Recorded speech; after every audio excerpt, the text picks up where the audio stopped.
En esta semana vamos a hacer la continuación de lo que habíamos visto la semana pasada con Luis Enrique. Digo, para ustedes es la semana pasada, para nosotros ya pasó un ratito, por cuestiones y horarios y todo esto. Pero en esta ocasión nos acompaña Irving.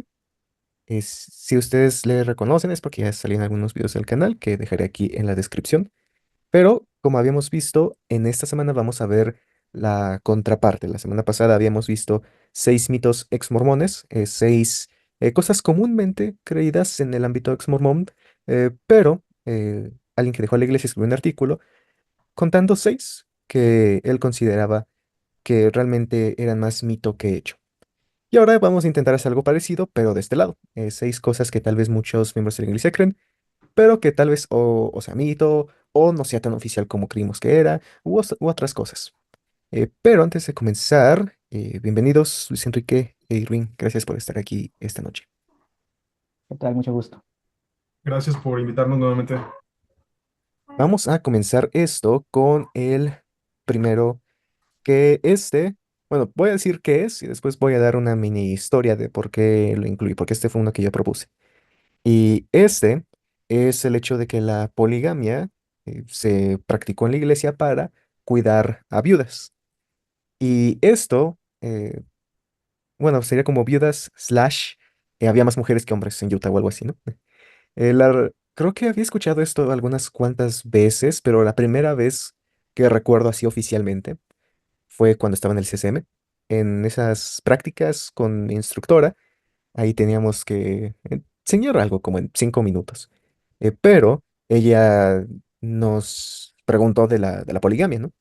Y como que me congelé porque no sabía cómo dar una, como una respuesta concreta en menos de un minuto que tuviera sentido, ¿no?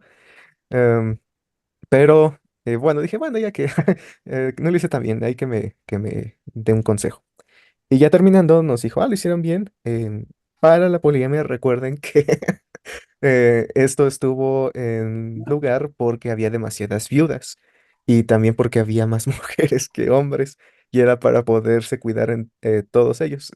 Pero lo dijo muy seria, muy segura. El compañero dijo, sí, sí, sí, sí, sí, ya está. Y ahí me cayó el 20 como, caramba, ¿cuánta gente piensa esto? Y dije, bueno, tal vez es mi instructora, ¿no?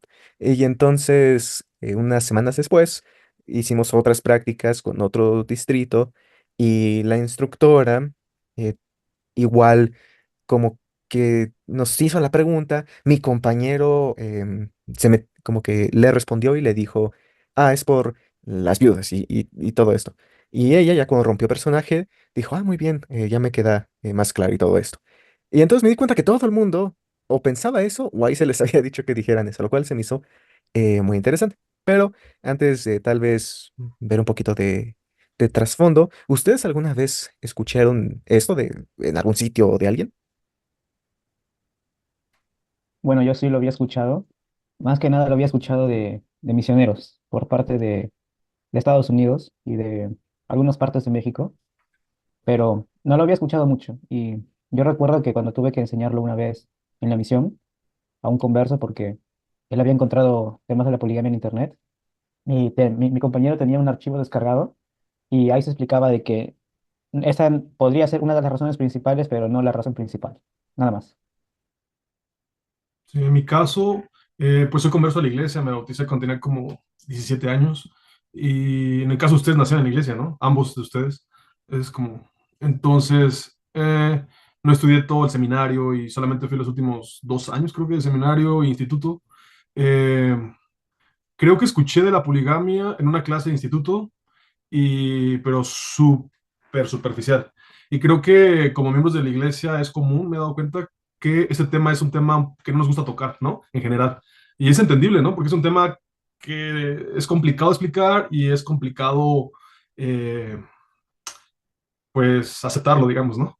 Entonces, yo me acuerdo que lo escuché así superficialmente en una cual el maestro, recuerdo que dijo algo así como que de viudas, él habló como de una guerra, recuerdo, como que había habido una guerra y que regresaron y que se tuvieron que hacer cargo de mujeres que eran viudas, que habían quedado viudas.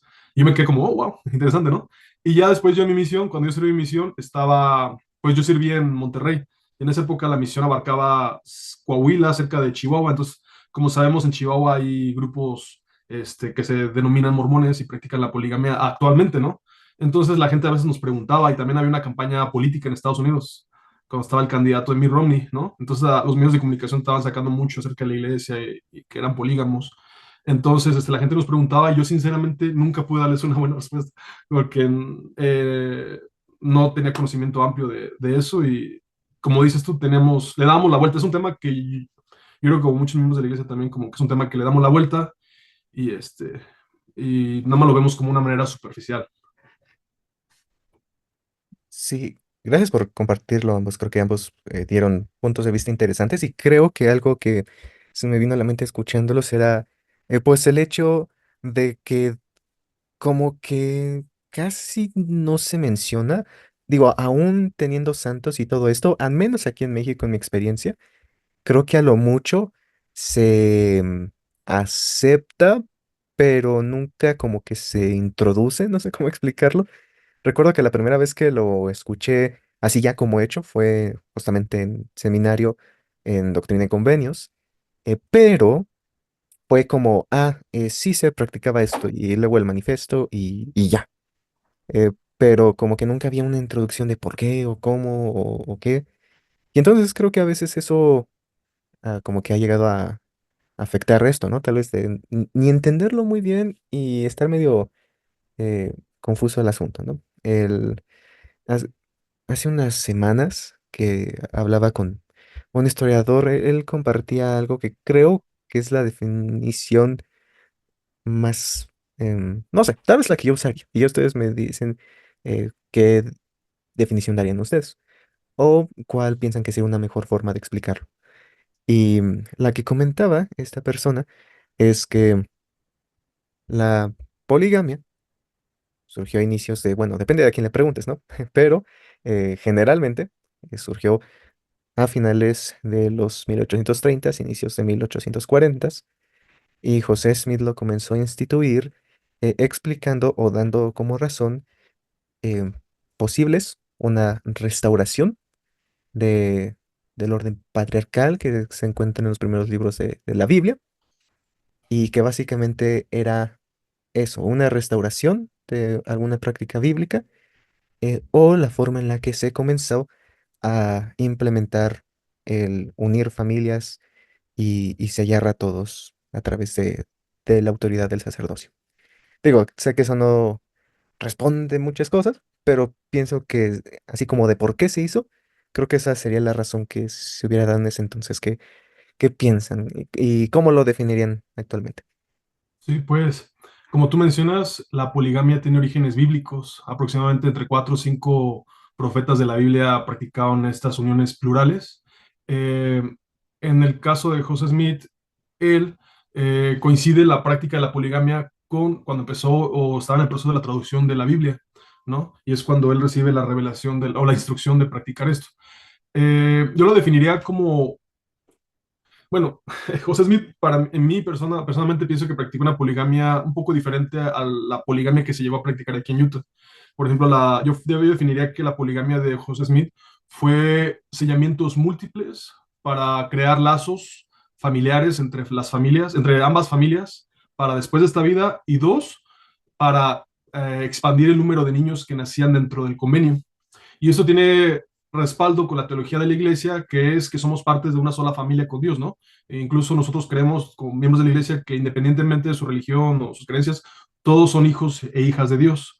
Entonces, esa fue la práctica de poligamia que yo definiría en el caso de José Smith, la unión plural para crear lazos familiares y expandir el número de niños nacidos en el convenio, ya que estas mujeres, unas a los 4 meses o a los años, se casaban con sus esposos, lo que yo definiría sus esposos civiles, con los cuales ellas tuvieron múltiples hijos, ¿no? Muchos hijos. Y en el caso de José Smith, pues solamente tuvo hijos biológicos comprobados por medio del DNA, hasta el momento comprobado por el DNA que con Emma Smith nada más. Entonces, eso es la práctica de la poligamia de José Smith. Y en el caso, ya llegando a Utah, recordemos que en el viaje de los santos a Utah murieron aproximadamente porque el dato exacto nadie lo tiene, alrededor de 8,000 santos Entonces es cuando expandes la imagen que te das cuenta que pues tiene sentido, ¿no? Que era importante que se crearan estos vínculos familiares y ya que meses o años después iban a morir tantos santos al llegar a Utah.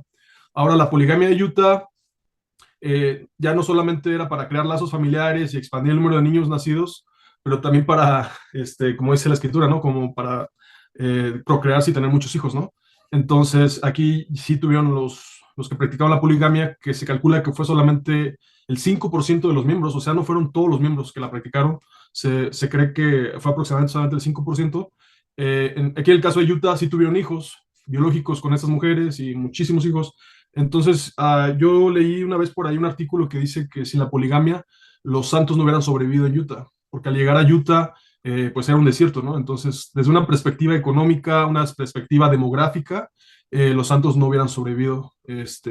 Y aquí en Utah es donde se cumple, no al 100%, pero se cumple en algunos casos que algunos se casaron con viudas, que eran viudas de hombres que murieron en el camino a Utah, pero no es el 100% de los casos, solamente algunos casos en específico. Sí, y yo comparto mucho del pensamiento de Irving, pero antes para aclarar, la razón por la que se dice que fue para cuidar viudas es lo que él menciona de que muchos santos murieron en el camino cuando vinieron de otros países hacia el territorio de Utah. Y dos, porque investigando un poco aquí en las listas que tuvieron de las esposas que tuvieron José Smith y Brigham Young, José Smith solamente se casó con una hermana que, según los registros, ella era oficialmente viuda. Y Brigham Young se casó en promedio con de 13 a 14 hermanas que estaban viudas. Algunas eran de José Smith y otras eran de otros miembros o de no miembros, que sabemos que pues que allá el movimiento religioso era muy fuerte, entonces si uno era de distinta religión lo dejaban, algo que se ve en estos tiempos. Pero, como Irving lo dijo y tú también, Gustavo, era un mandamiento que José Smith fue viendo que era una práctica, perdón, una práctica que se veía en la Biblia y que obviamente pues José trató de cumplirlo sin tratar de lastimarse a él, a Emma y a los demás. Y como se menciona, José, bueno, sabemos que José no tuvo descendencia, pero había registros de que él en algún momento iba a enseñarlo en público a todos los demás santos, para que así se pueda cumplir el mandamiento de que puedan tener hijos, pero sabemos que lo asesinaron. Entonces ahí está una parte del mito derribado que solamente porque se casaron algunos autoridades o líderes y otros miembros con viudas, no quiere decir de que ese fue el propósito, sino podemos ver de que era algo mucho más grande, que no solamente iba a beneficiar a la iglesia, sino también pues a Estados Unidos y a todos los demás. Sí, ahorita que comentan eso, creo que es de cierta forma fácil ver rastros de esto, ¿no? Como comentan, de que sí, había personas que quedaron viudas, que dentro de la poligamia fue una forma de cuidarles. Así que siento que es de esas cosas, como que tienen ahí rastros. Siento que tal vez no sé, lo más mito, lo más incorrecto sería decir que en una revelación Dios dice, debido a que hay viudas se va a hacer esto. Y más bien fue como primero esto y luego esto, más que en revés. Pero, pues bueno, creo que ese es el primero. Luis Enrique, tú propusiste el segundo. ¿Quisieras contarnos un poquito de qué se trata? Claro, otro mito que se expande mucho tiene que ver con la palabra sabiduría, pero este mito va más por el hecho de que José, sabemos que él tuvo una operación de pierna y según muchos registros o muchos lo que dicen algunas personas es que la razón por la que él rechazó, digamos, una botella de alcohol fue porque quería cuidar su salud y utilizan esa narrativa por decir de que ya que en 1833 se recibió la palabra de sabiduría que era no consumir alcohol y otras sustancias que causan daño al cuerpo. Ahora, muchos dicen esto. Yo recuerdo haberlo escuchado algunas veces, no sé si alguna vez ustedes lo han escuchado también. No. Bueno, yo lo vi nada más esa escena, yo la vi en la película de José Smith, pero de ahí no sabía el propósito. Sí, siento que es como creo que es como una lección más enfocada a los niños, porque creo que cuando fue adolescente o adulto, creo que no lo he vuelto a escuchar, pero de niño sí lo escuchaba mucho.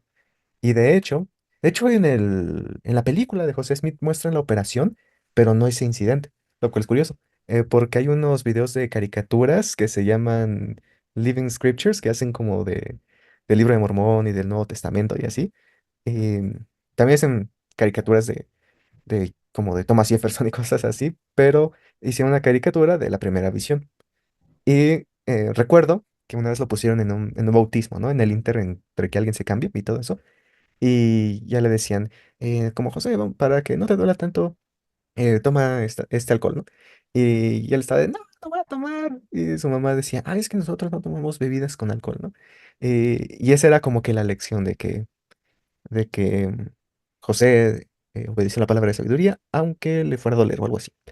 Eh, y digo, eh, no veo ninguna malicia detrás de eso, pero sí anacronismos, ¿no? Porque pues la palabra sabiduría se dio hasta que él ya creció. Y aparte, cuando se dio, ni siquiera era más consejo. Incluso José en ocasiones tomaba, ahorita que está, bueno, ahorita no, hace unos meses que estaba haciendo investigación para el video que hice de Carthage y todo eso. Por ejemplo, el registro del último día de la vida de José es de que Willa Richard se sentía mal de la panza y mandaron allá, no me acuerdo a quién, pero a buscar una pipa porque no sé por qué pensaban que una pipa le iba a ayudar a la panza, pero lo mandaron a buscar una pipa y ya no lo dejaron regresar a la cárcel. Pero alguien les trajo una botella de vino y bueno, mandaron traer vino y dice que tomaron vino eh, como para ahogar la pena que estaban sintiendo. Y como después de eso, están todos agüitados, le pidieron a John Taylor que cantara y luego ya pasó todo. Pero bueno, al menos veo que, como que veo esos anacronismos para decir que no veo que José tuviera alguna razón.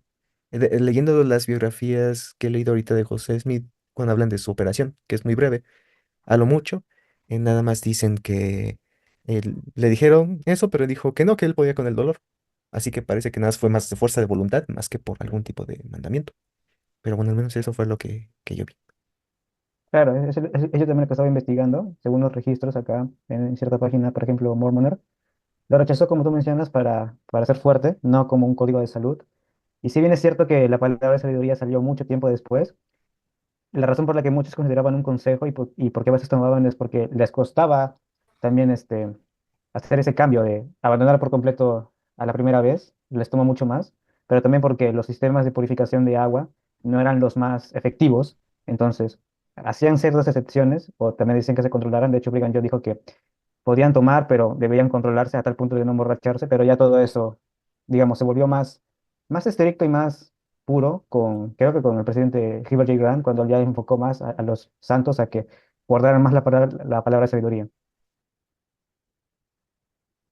Sí, y por ejemplo, yo creo que la actitud que tomó José Smith al rechazar tomar alcohol cuando le estaban haciendo la cirugía, yo creo que tiene que ver más con el contexto histórico o el marco histórico del tiempo, ¿no? Que, bueno, en ese momento, pues en esa corriente cristiana o que quienes se creían cristianos en ese momento, pues rechazaban ese tipo de bebidas. También a la edad de él, si checa la edad que tenía, pues también estaba muy joven, ¿no? Para tomar alcohol en ese momento. Entonces, como dicen ustedes, yo creo que se tiene que ver más con eso que el que haya que el mito que es que él lo rechazó porque era la palabra de sabiduría, siendo que hasta en ese momento ni siquiera se había revelado la palabra de sabiduría. Entonces, con eso se desmiente ese mito que como miembros tenemos a veces.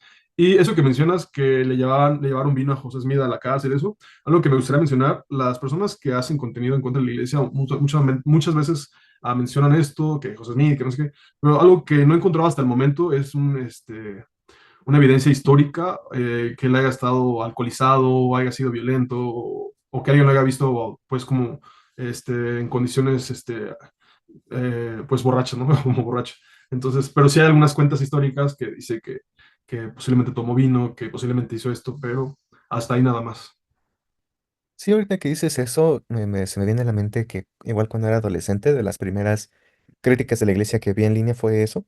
Y había un dibujo, todo raro, como en blanco y negro a lápiz, no sé si lo han visto, pero de según como ellos sentados en el cuarto de la cárcel con la botella, pero como bien contentos, igual como bien borrachitos y bien alegres.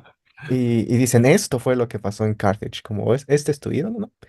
Pero eh, a menos la forma en la que yo me lo imagino, igual, al haber leído como John Taylor o Willard iban contando cómo se fue desenrollando todo, me lo imagino más como El Señor de los Anillos. No sé si han visto El Señor de los Anillos o El Hobbit, de que así como en preparación a una guerra o a la muerte o algo así, como que era sombrío el ambiente y el alcohol, en vez de ponerte todo contento, era como, Te da valor. como como agregar al sentimiento eh, amargo, ¿no? De que algo está por venir. Así que me lo imagino más a ellos así agüitados que contentos así loquitos.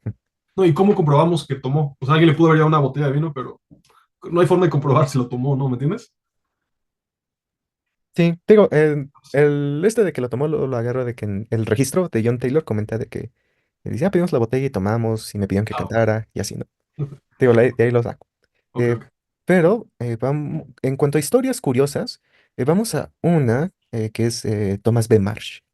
Eh, Thomas B. Marsh era el presidente de Quórum de los Doce Apóstoles y él fue uno de las muchas personas que dejaron la iglesia entre 1837 y 1838. Creo que fue como una época de la iglesia muy fuerte, una crisis muy grande, porque por un lado pasó lo de el banco de Kirtland, por otro lado, aunque por lo que veo fue a menor escala, pero pues aún así pasó eh, el chisme de Fanny Alger, y por otro lado la guerra de Missouri. Entonces como que fueron muchas cosas ahí seguiditas y creo que muchos se fueran, incluyendo Thomas B. Marsh. Ahora, el mito que he visto es un mito que este sí es mito general, o sea, creo que esto se ha perpetuado bueno, lo he escuchado de Thomas S. Monson, de Leller Bednar y de medio mundo, pero es básicamente que, ay, bueno, chin debí de haberlo repasado, pero habían su esposa se estaba peleando por crema con otra hermana y pidieron, y como que trataron de resolver el asunto con José y favoreció a la otra hermana en vez de a ellos. Y la historia es de que Thomas Bemar se indignó tanto de que no les dieran la razón en cuanto a la crema, que se fue de la iglesia, ¿no? Ese es el general que había escuchado. Y realmente nunca me puse a pensar si era verdad o no, hasta que alguien dijo, ah, ¿por qué la gente sigue contando esa historia? No es cierto o algo así. Pero antes de compartir un poquito de lo que encontré en ese aspecto, ¿ustedes han escuchado la historia? Bueno, lo único que yo puedo relacionar a Thomas B. Marsh es un video de la iglesia que se llama Cuidados de la apostasía, en donde mencionan lo ocurrido pues, en Kirtland, que tanto Marsh y otros como Lyman Johnson habían abandonado la iglesia. En ese video no se menciona el asunto de la crema, sino es un enfoque más a que Marsh como presidente de los dos en ese tiempo, pues estaba teniendo problemas y mencionan que su orgullo le ganó. Entonces, aludiendo a esto, podemos ver de que había, con todo lo que estaba pasando en Kirtland, con todo lo que había pasado con José y los miembros, la caída del banco y otras cosas más, yo lo veo como uno de los factores que implicaron a que al final Thomas de Marsh terminara abandonando la iglesia en ese tiempo, porque sabemos que luego regresó. Pero como dije, fue una combinación de varias cosas que le pasaron a los miembros y Marsh reaccionó de esa manera. Va, va, va. Y si entiendo bien, tú no conoces mucho la historia, ¿verdad, Irving? De lo que pasó con Tomás. Yo personalmente desconozco ese hecho histórico, pero y ni siquiera conocía tampoco el mito, entonces, no, la verdad no. Pues básicamente lo que en ese entonces comentaban en el foro en el que lo encontré. Y luego, y hace ratito lo chequé nada más para asegurarme de que no fuera a decir nada que no. Pero básicamente la, como que la verdadera razón por la que Thomas B. Marsh se fue de la iglesia fue por un par de cosas. Bueno, en dos pasos pasó su excomunión, ¿no? Y una es que el, en 1837, que ya se habían alejado muchos, incluidos varios Whitmer, Oliver Cowdery y todos ellos, pues estaba este grupo radical, que eran los Danitas, de que ellos eran como Batman, pero más violento, y se eh, iban a desquitarse con cualquier persona que quisiera hacerles daño, y eh, les dio por saquear tiendas y ponerse así muy intensos. Incluso está esta idea de que, pues, a alguien se le ocurrió decir, pues también vamos a deshacernos de los disidentes que, aunque habían dejado la iglesia, siguen viviendo ahí. Y ahí fue cuando David Whitmer comenta de que un ángel se apareció y le dijo que se alejara de ahí y todo eso, y pues ya se fueron. Entonces los danitas sí estaban un poquito loquitos, un poco intensos. Estaba ya a nada de empezar la guerra de Missouri. Entonces, se supone que Thomas B. Marsh y Orson Hyde, que era otro apóstol, como que firmaron un documento en el que estaban hablando de estas situaciones. Bueno, esto que había pasado, de que habían sacado tiendas y todo eso. Y básicamente estaban diciéndoles a la gente, cuidado con estos, ¿no?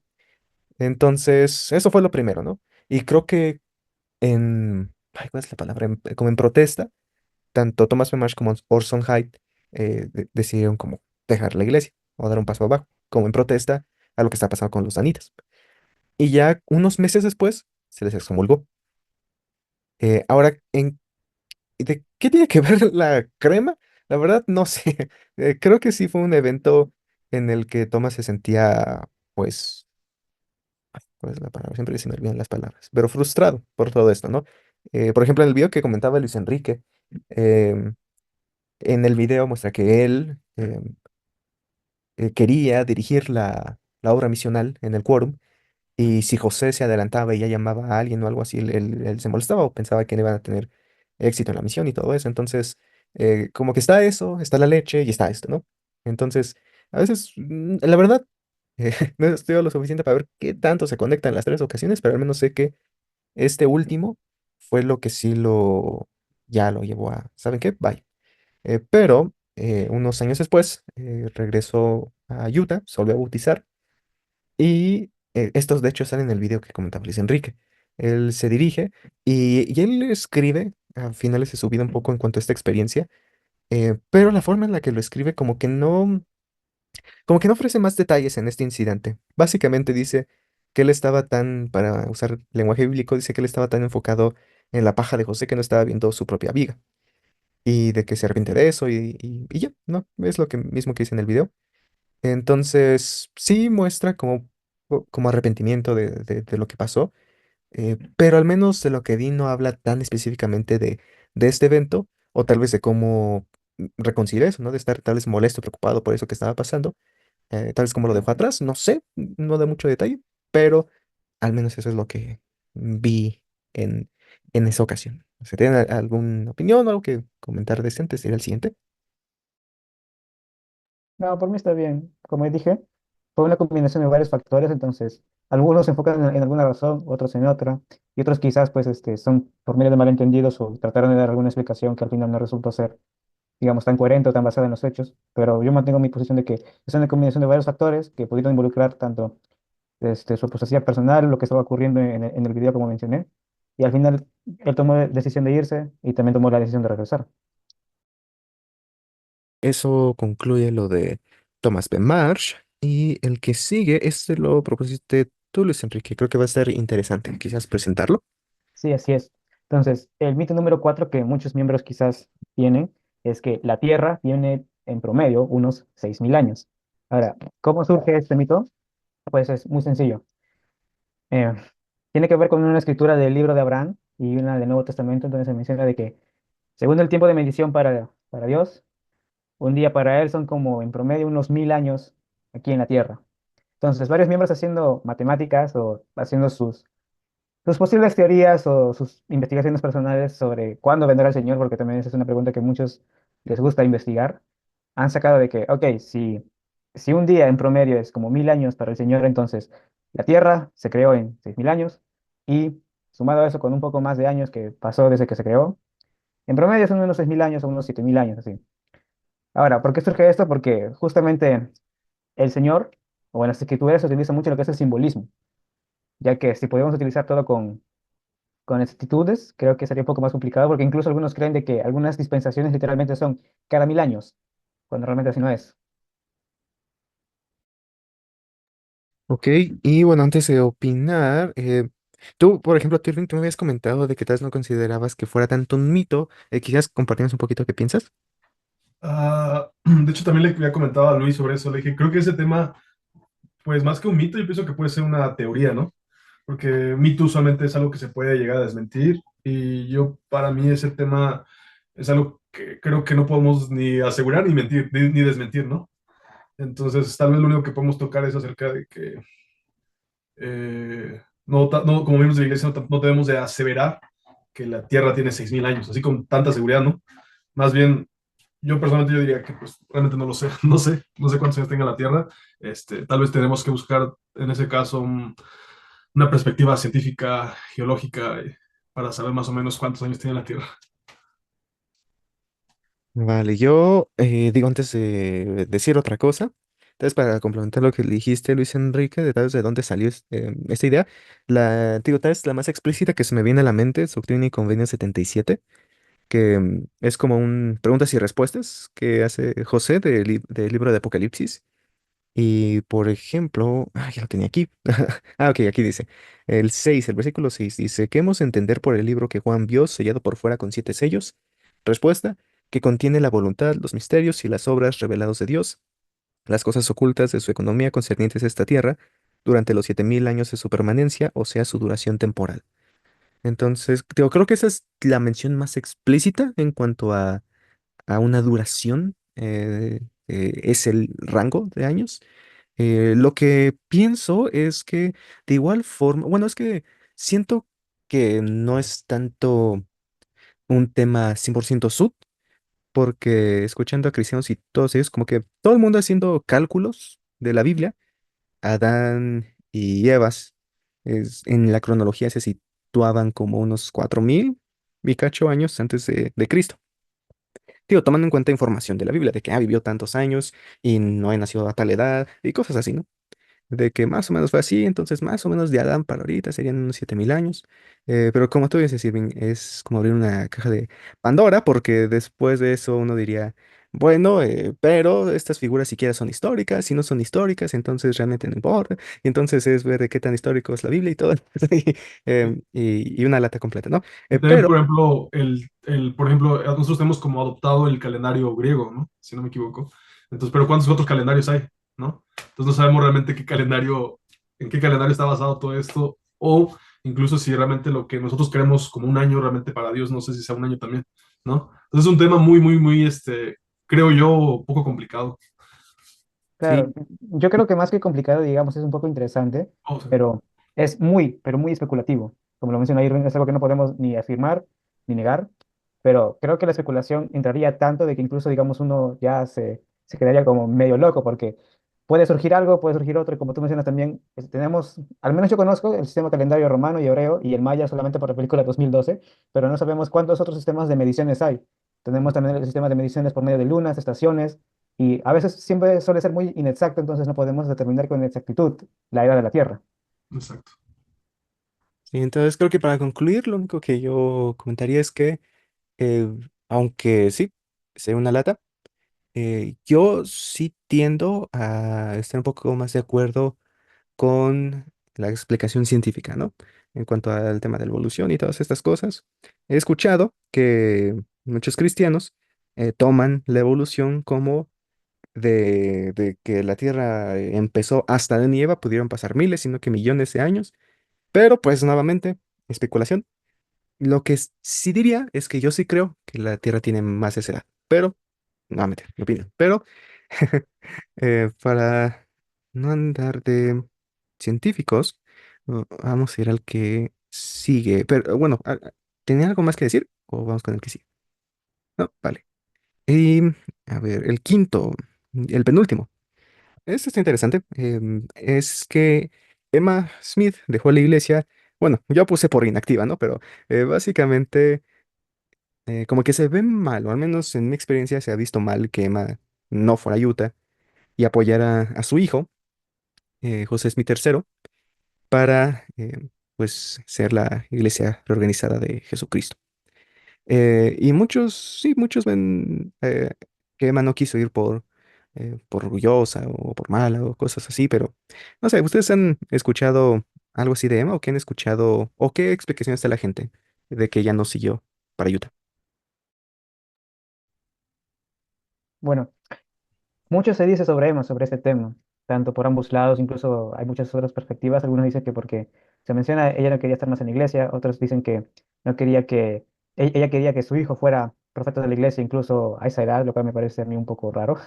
Otros de que quería fundar su grupo por el tema de la poligamia, el tema de Brigham Young y otras cosas más. Hubo mucha confusión también ahí. Hay varios registros que dicen de que Emma era de lo peor, otros que dicen que Brigham era de lo peor y otras cosas más.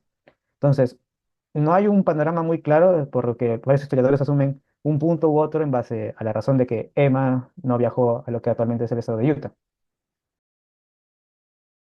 Sí, en mi caso, yo he escuchado mucho sobre Emma en algunos canales o en unos podcasts brasileños que hablan mucho acerca de cómo Emma se fue y que no creyó más y que un sinfín de cosas, ¿no? Que él no creía más en José Smith ni en las cosas que él enseñó y cosas así. Pero yo pues he estado investigando mucho acerca, de hecho, de ella. Y lo que yo podría decir de Emma es que fue una mujer con mucha resiliencia, así yo le diría, mucha resiliencia. Si pones a analizar o abres la foto completa, un poquito más completa de acerca de no solamente que se fue de la iglesia, sino te das cuenta que tuvo 11 hijos con José Smith. De esos 11 hijos, dos fueron adoptados, ¿no? Fueron adoptados. Eh, Cómo presenció las múltiples veces que intentaron asesinar a José Smith. Una de ellas cuando lo sacaron de su casa a rastras y me imagino con violencia a él y a Cine Rigon. Entonces dices, ella estaba presente. En ese momento ella estaba embarazada, estaba checando los años, estaba embarazada en ese momento. Y yo creo que fue con mucha violencia porque no sé si sabían, pero durante ese momento José Smith, algunos de sus dientes inferiores incrustaron sus labios y él se quedó para toda su vida con unas cicatrices aquí en sus labios por los dientes que atravesaron un poco la parte de aquí del labio. Entonces, imagínate la violencia a la que ella presenció, la persecución que ella presenció. También muchos como miembros desconocemos que cuando José Smith fue asesinado en la cárcel, Emma Smith estaba embarazada, tenía aproximadamente como 5 meses de embarazo. Entonces imagínate el factor de que, o las circunstancias de que su esposo se muere, ella queda viuda con tantos hijos, ella embarazada y el niño anterior antes de que muriera José Smith, había sido un niño un bebé que nació, que murió en el nacimiento. Incluso ya estaba tan alborotada toda la situación que ni siquiera José Smith y Emma Smith lo registraron con un nombre a ese penúltimo hijo de ellos. Entonces yo analizo toda esa situación y digo, qué mujer, ¿no? Con tanta resiliencia. Y algo que los críticos en ese podcast que he escuchado es de que no te dicen que ella después de que se quedó atrás en Naboo, y mientras que los santos siguieron a Brigham aquí a Utah, ellos no te dicen que ella siguió aceptando su testimonio, ella nunca negó su testimonio. Sí había cosas en las cuales no estaba de acuerdo con los líderes de la iglesia, digamos, los que tomaban el mando de la iglesia, pero lo que sí en su doctrina fundamental, que es el libro de Mormón, ella seguía creyendo, ella seguía testificando acerca de esas cosas. Y yo lo que yo pienso es de que ella murió creyendo en estas cosas, creyendo en su esposo. Solamente lo único que no hizo fue marcharse de Naboo y seguir a los santos con Brigham. Y otro de los factores que también yo creo que influenció eso es de que, pues ahora todos sabemos que Brigham Young tenía un carácter, pues un poquito fuerte y posiblemente ya no estuvo de acuerdo con algunas cosas que él decía o hacía. Entonces, todos esos factores, o sea, ella era una mamá, una mujer que quedó viuda con tantos hijos, embarazada en el momento, con tanta persecución, los santos retirándose a Utah, ella no estar de acuerdo con algunas cosas. Yo creo que todos esos factores influyeron para que ella se quedara atrás, pero como te digo, esa es mi idea que tengo, es que muchos factores influyeron para que ella no siguiera a los Santos a Utah. Sí, sí, creo que lo único que agregaría, más que agregar, es como coincidir que, que sí, era latosa la situación y Brigham Young, que de por sí él es un personaje por sí mismo. Un día le haré un video, pero recuerdo que hasta él acosa a Emma de envenenar a José y que José estaba es que Emma me quiere matar o algo así. O sea, Brigham sí, Oh. sí había como enemistad entre ellos, ¿no?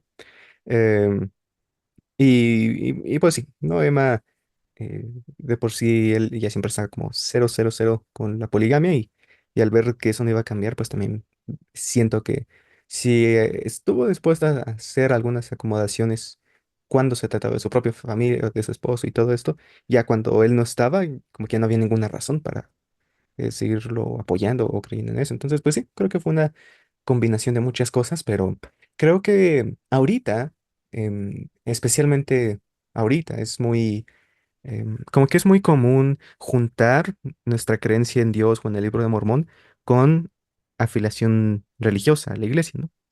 Pero al menos lo que veo en esos principios fue que de que como que la gente no hacía mucho esa conexión. Como los tres testigos, Emma, eh, y así, de que ellos decían, no, sí he visto un ángel, no, sí, el libro de Mormón sí es verdadero. Pero pues creo que José es un profeta caído, o pues no creo que la iglesia esté yendo por buen rumbo. Entonces, como tal vez ahorita, que es mucho más común vincular ambas cosas y verlas como una sola, ver que ellos los separaban era, pues es raro, ¿no? Es como, pues si crees en el libro de Mormón y todo esto, ¿por qué no estás en la iglesia, no?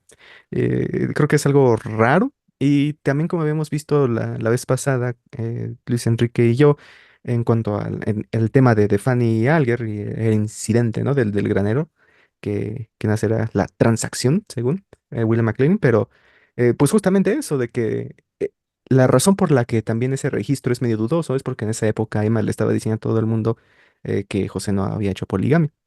Entonces, también pienso que más em, no podemos tal vez entender 100% lo que pensaba basado en sus escritos, porque hay cosas que sabemos que son contradictorias debido al registro histórico, pero no sabemos por qué lo contradijo. No sabemos si ella solo quería distanciarse de eso o una forma literal de interpretarlo de, pues si ella dijo que no, o cosas así. Entonces, eh, Am, una vez un comentario en un video decía, cuando entrevisté al historiador Richard Bushman, en los comentarios decía, o sea, en resumen, todo es complicado, ¿no? Qué buena respuesta, ¿no? Y es como, pues, entiendo que si decimos cualquier tema y no, es que es complicado, pues si no, tal vez no es muy satisfactorio, ¿no? Pero creo que tristemente la historia es así a veces, ¿no? A veces es un buen de ingredientes y lo mejor que podemos hacer es tratar de entender cada ingrediente, pero seguirán siendo varios. Sí, estamos hablando de individuos, de decisiones que se tomaron hace muchos años en un contexto histórico muy diferente a lo que estamos viviendo ahora, y que influyen muchos factores para que ellos tomaran algunas decisiones. Algo que sí yo sí diría es como yo veo a esos críticos, ¿no? Ahí tratando de, de hacer ver mal a Emma. Yo diría que como miembros yo creo que no deberíamos de caer en eso. De hecho, te digo, o sea, yo he analizado muchas cosas, leído muchas cosas, y es una mujer de mucha resiliencia. También algo que me di cuenta es que, por ejemplo, cuando José Smith estaba vivo, había muchos periódicos en su momento que sacaban artículos y todo, pero casi todos eran en contra de él, que era como la cara, ¿no? Él defendía a M. Smith, pero cuando él muere, no sé si se han dado cuenta, pero es cuando muchos artículos empezaron a atacarla a ella y a mentir cosas de ella. Por ejemplo, encontré un artículo del periódico de Chicago, un periódico de Chicago que dice que hasta en la primera plana que M. Smith decía en ese artículo, hasta firmado, estaba ese artículo por ella, según, que ella no creía en José Smith, que nunca creyó en él, y ella tuvo que hacer una respuesta, o sea, escribió una carta de regreso a ese periódico que por favor desmintieran eso, y ella y escribió un artículo de regreso donde ella decía explícitamente que ella siempre creyó en él y que ella creía en los fundamentos como el libro de Mormón, en el sacerdocio y todas esas cosas. Entonces, como tú mencionas, o sea, el momento en esa época se escribían cosas, pero no sabemos si realmente se escribían de buena fe o si realmente eran reales, ¿no? Si esas personas realmente dijeron eso o hicieron eso. Lo que yo pienso es que a pesar de que tengamos todos o muchos registros en base a esa época o en cuanto a muchas épocas anteriores, no sabemos con exactitud lo que estaba pasando. Y al no contar, digamos, con alguien de esa época y solamente con el registro, podemos sacar muchas conclusiones. Podemos decir, estaba molesto, no estaba pasando nada, o había pasado eso anterior, o quién sabe qué. No podemos determinar con exactitud lo que estaba pasando, valga la redundancia. Sí, pues ya para concluir, que bueno, lamento los demás técnicos que ha habido, pero pues sacamos con el último mito, que creo que es más tranquilo, más relajado. Y este lo propusiste tú, Luis Enrique, así que eh, cuéntanos un poquito cuál es. Claro, el mito siguiente es que Jesucristo, nació un 6 de abril. Ahora, ¿por qué surge este mito? Porque en Doctrina y Convenios, sección 121, ahí se menciona que el 6 de abril es el día oficial en que se hace la primera reunión de la restauración de la iglesia, donde se hace la asamblea solemne, se propone y todos sostienen a José como profeta y a las demás autoridades de ese tiempo, y que el elder Jason Talmash, alguien del cuerpo de los 12 apóstoles de hace años, en su libro Jesús el Cristo, un libro muy bueno para muchas personas, y que muchos misioneros lo leen, ahí dice que Jesús nació un 6 de abril. No ofrece un contexto histórico, un argumento, pero su opinión fue de que Jesús nació un 6 de abril, haciéndolo una fecha más importante que el mismo día en que la iglesia se restaura oficialmente, Y eso fue algo que muchas personas, miembros de la iglesia, han estado comunicando a otras por igual, pero sin tener, digamos, algún contexto o algún registro de que, ok, pasó esto o José recibió una revelación exacta de eso. Esto es algo que yo he escuchado mucho, la verdad. Desde que me uní a la iglesia siempre es la frase como nos unimos al mundo en la celebración del nacimiento de Cristo, aunque sabemos nosotros que no nació en esta fecha, ¿no? Pero yo siempre he escuchado eso continuamente, pero no sé, no sabía que era un mito, o sea. Pues la verdad, yo creo que son dos cosas distintas. Por ejemplo, lo que tú comentas, Irving, de lo que se comenta en los devocionales y así, de que nos unimos al mundo. Creo que eso es más de que, bueno, de hecho creo que cada vez es más generalmente aceptado de que, pues, Jesús no nació en diciembre. Entonces creo que es como una aceptación de eso, pero decir que fue el 6 de abril porque dice Doctrina y Convenios 20, creo que esa es la cosa que no es verdad. Y de hecho se me hace muy interesante porque investigando tantito en preparación, vi al menos un par de menciones de autoridades generales en cuanto a esto. En Jesús el Cristo, en capítulo 8, y al mero final, Elder Talmach dice esto. Creemos que Jesucristo nació en Belén de Judea el 6 de abril del año 1 antes de Cristo. ¿Le damos a cuál 1 antes de Cristo? No sé, pero interesante.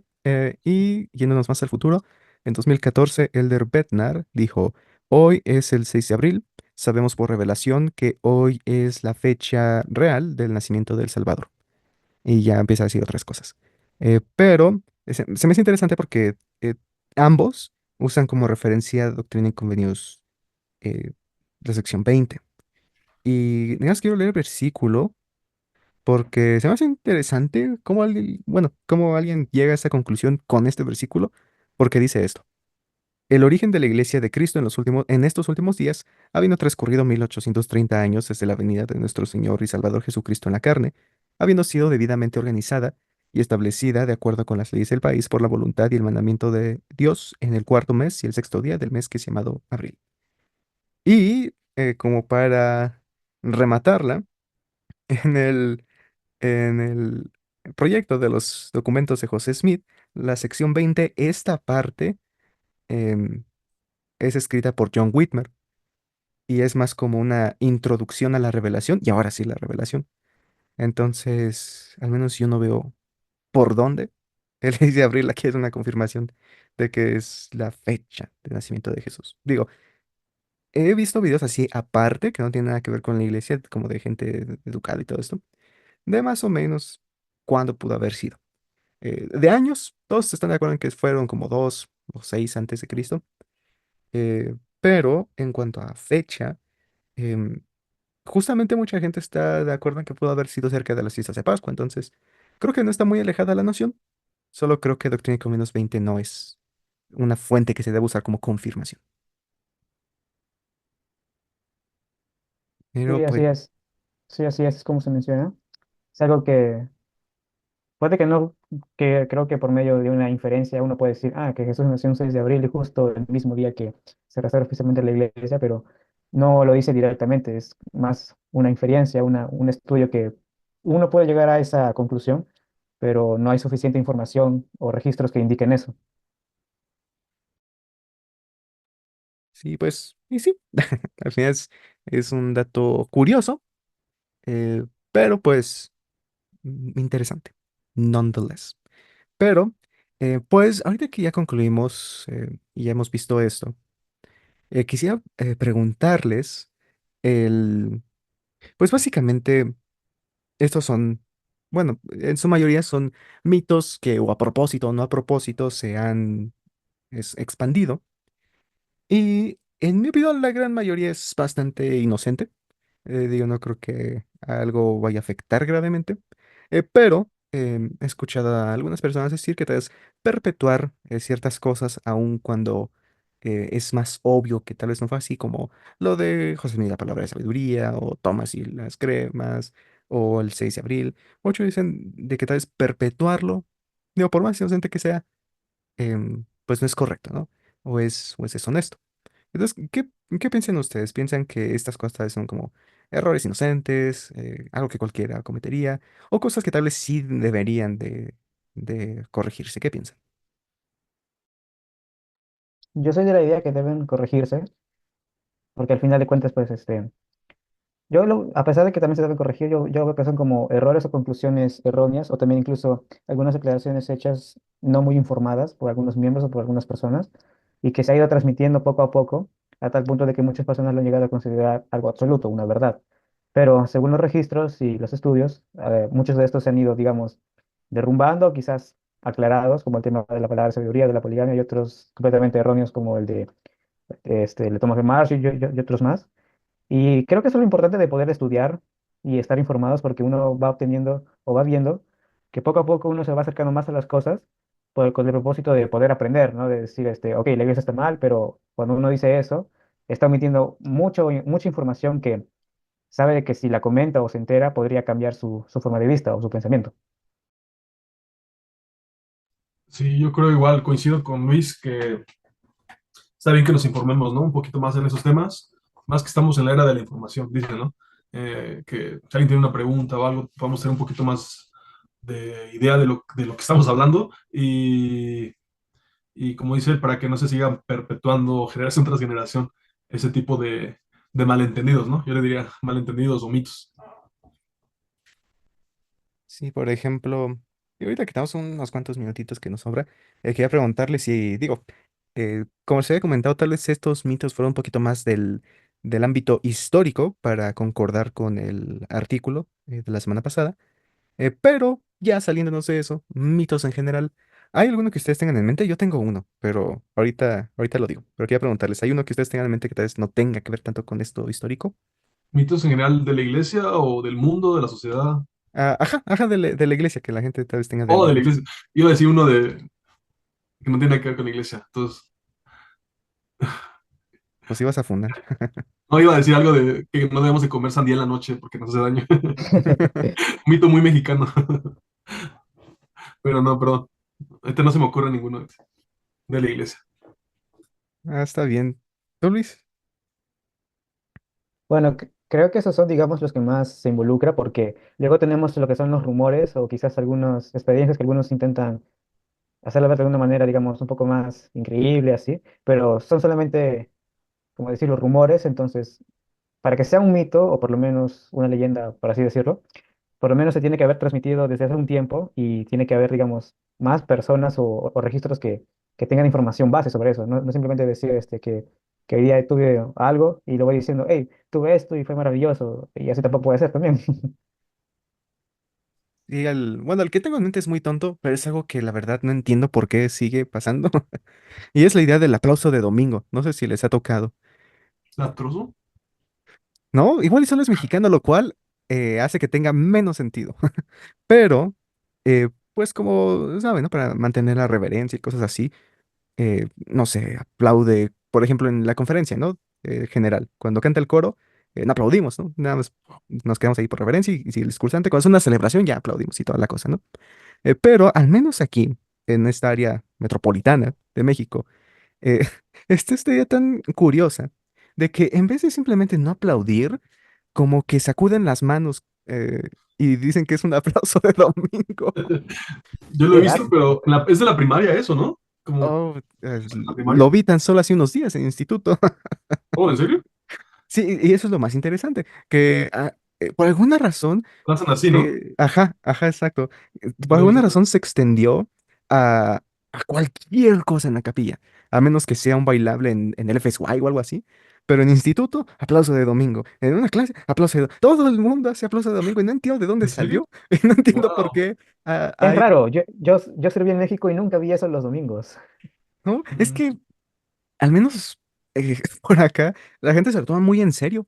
O sea, acá si por accidente hace como así, juntado las manos y dice, ay, ay, ay, perdón, y empieza a sacudir las manos. Y siempre Qué he estado raro. como, ¿por qué? Pero bueno, parece que solo es por acá. Si a alguien le ha pasado eso, puede comentarlo, pero al menos sé que en Estados Unidos eh, y en Perú no se ha visto, pero No. No. Pero aquí en ese, Estados Unidos no. ese era mi pequeño rant. Pero gracias, Irving, gracias, Luis Enrique, por estar aquí, por platicar un poco en cuanto a estas cosas. Creo que es interesante, divertido. Y sí, no sé, ¿quieren decir algo más antes de concluir? Bueno, yo sí, bueno, este, esto es bueno, estos mitos comprueban de que todavía estamos en lo que se llama una restauración continua. Yo me acuerdo que cuando había escuchado esto, muchas personas dijeron, no, pues antes dijeron que la iglesia se restauró por completo, pero ahora estamos en constante restauración. Y al momento de analizarlo, yo me di cuenta de que, ok, lo esencial que vendría a ser el evangelio y la organización como está la iglesia, se ha restaurado, que es lo principal, profeta, apóstoles y el sacerdocio y ordenanzas. Pero la forma en la que se lleva a cabo el proceso y otras cosas como, por ejemplo, ciertos llamamientos, formas de poder compartir o quizás incluso nuevas revelaciones, todavía está en continuo, en continuación todavía. Entonces, y parte de eso es que también la doctrina de Cristo y las enseñanzas de la iglesia vayan siendo cada vez más claras y menos confusas, valga la redundancia. Y creo que al desmentir cierto tipo de malas narraciones o mitos en estos casos, ayudamos para que las personas puedan tener cosas más claras y no se confundan de aquí en adelante.